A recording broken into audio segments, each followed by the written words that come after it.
A legless lizard had kind of slithered over him. Hey, little guy. Vacuuming confusion, raised force fields, and extended natural expressions. Today we are breaking down all of the medical scenes and sexual health mishaps from Sex Sent Me to the ER. All right, let's dive right in. And she was moaning and kind of, just sort of stretching out on the bed. She seemed to be having this fantastic orgasm. It was as though we were still having sex, even though we had stopped for some minutes. People definitely have different experiences relating to orgasms, but this is interesting, and it was also a little bit of concern that it's continuing to go on, and will it stop? I started hopping up and down to see if that would do anything. Wow. There was nothing we could come up with to get me to stop orgasming. Okay, actually that's a good idea, like trying different things, trying to distract the mind, trying to distract the body, even alcohol to kind of dull the senses, so to speak. It's all pretty good ideas. I would take maybe a cold shower. Babe, we need to get you to the ER. Give her some diazepam, all right? And run those tests. Giving a benzodiazepine, which is basically a little bit of a muscle relaxer and sedative, to maybe see if they can hit the receptors in the body to calm everything down. Everybody stay calm! And while they were still writing up the paperwork, I stopped.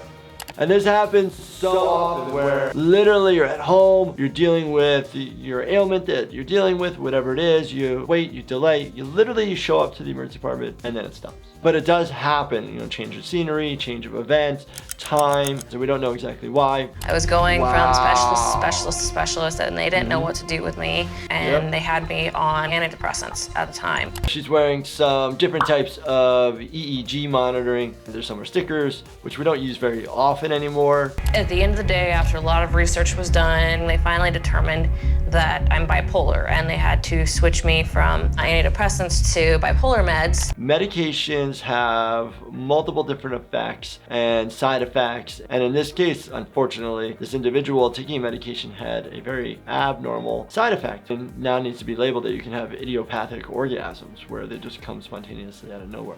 He drops his pants. His penis was swollen. The urethra was widened. The whole penis swollen. Is the glans penis, which is the head of the penis, swollen? Is the foreskin around the penis, is that swollen? So not exactly sure, but those are all different areas that a penis could be swollen. A legless lizard had kind of slithered over him. Hey, little guy.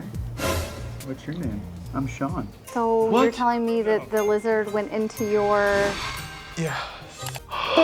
What? I mean, is it in the bladder? Where is it? Is it stuck within the penis itself? I have so many questions. The urologist, Dr. Bordet, will be coming in any minute. He's going to be explaining the cystoscopy procedure that he's going to do. Yes, you want to talk to a urologist who will do a cystoscopy, sticking a camera inside the urethra to go backwards, looking through the urethra, through the penis, then look at the prostate, and then go to the bladder. Those will be your next steps. This procedure is going to require you to go under general anesthesia. Ah, and I there know you go. how you... Yes, give it to me. Are you sure you need the drugs? Yes. General anesthesia, or what we'll also do with conscious sedation. Depends on if they're really intubating him, sticking a breathing tube in his throat, knocking him out. And putting him on a ventilator, versus conscious sedation where you still are protecting your own airway, but you're sedated, you don't remember anything, and you're down for about 5-10 minutes. They took him to the OR pretty fast and removed the legless lizard from his bladder. Sean, how are you feeling? He's doing much better, thank you. Excellent. Well, as soon as we get you rehydrated and your kidney function returns to normal, you'll be able to go home. Why is kidney function off? In this situation, your kidney function would only be off if it actually caused outlet obstruction, where you're not able to get any urine out, and then causing a backflow of the urine to your kidneys, both of them, to cause injuries. For a few weeks, I've had a lot of terrible pain down here. It's just been getting worse, and now there's this strange discharge. The patient describes discharge, an abnormal fluid coming from your genital areas. And then the thing we think about when somebody comes to the emergency department and there's pain, you think of an infection. We have to do a pelvic exam so we can take some tests so we can figure out what's going on. Okay, well, do what you gotta do. I just gotta get this fixed. Okay. The patient's getting flustered that the doctor suggests that they need to do a pelvic exam, but you're coming in with pelvic pain. You know, if I came in and my arm hurt, I still gotta examine the arm, right? There's definitely something there. What? I'll need some more light. What is that? You don't really say, what is that? What is this? What is that? And, like, being very kind of, I don't know, concerning for the patients. You can say, hey, I see something abnormal that looks like it's a foreign body. Did you accidentally put something up here? Did you maybe forget about a tampon? And all of these other questions you can ask, but being like, what is that? Is really not the appropriate way to go about it. What the heck is that? Doctor, I haven't used a condom in 5 years. Since my vasectomy. What the hell is going on here? Okay. Wow. The question is, how long has the condom been there? And who put the condom there? They're concerned with the foreign body being in there causing a significant amount of pain and discharge. Now you worry about toxic shock syndrome. You know, same idea of leaving a tampon in there for a very long time. You can cause significant amount of infection and could become septic and you could potentially die. So how did this happen? Well, I came home and found him this way. You found me?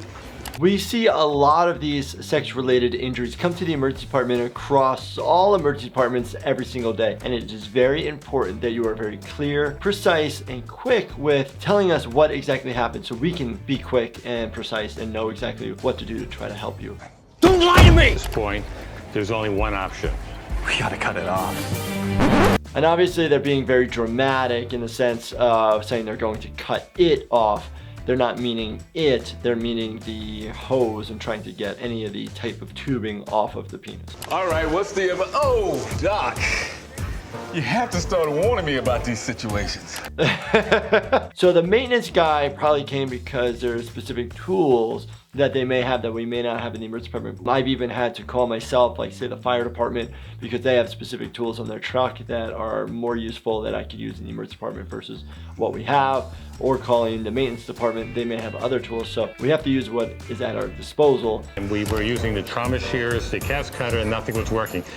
Do you have anything sharper? So they tried different things. So the cast cutter shimmies back and forth, but it won't hurt the skin. Trauma shears, you're trying to use a different type of scissors. So they've tried multiple different things. And now you're using a skill saw. I probably would not use that anywhere near his genitals because you're not precise. You could slip, you could fall, unless you're using some other type of barrier. Come at me, bro. I call for the ultrasound machine and nurse Ted brings it to the bedside. There's a hematoma of the penis. A hematoma basically is blood underneath the tissue. Not worrisome, it'll be reabsorbed and go away. But that doesn't concern me. What I am concerned about is the hematocele. Is that bad? Yes, we have to operate immediately or else. There's a bunch of blood in a pocket around the testicle and they're concerned about that. You can have a hydrocele or spermatocele, you can have a varicocele. These are all different types of collections of different types of fluids within the scrotum itself and near the testicle. Very interesting show. Obviously it's a reenactment of different events that have occurred in the emergency department, but it does bring up important things that could happen in sexual health and what you need to be aware of and maybe what not to do. And as always, make sure you binge watch this playlist right here and subscribe, turn your bell notifications on, and hit that like button for me. Thank you so much for watching and stay healthy, my friends.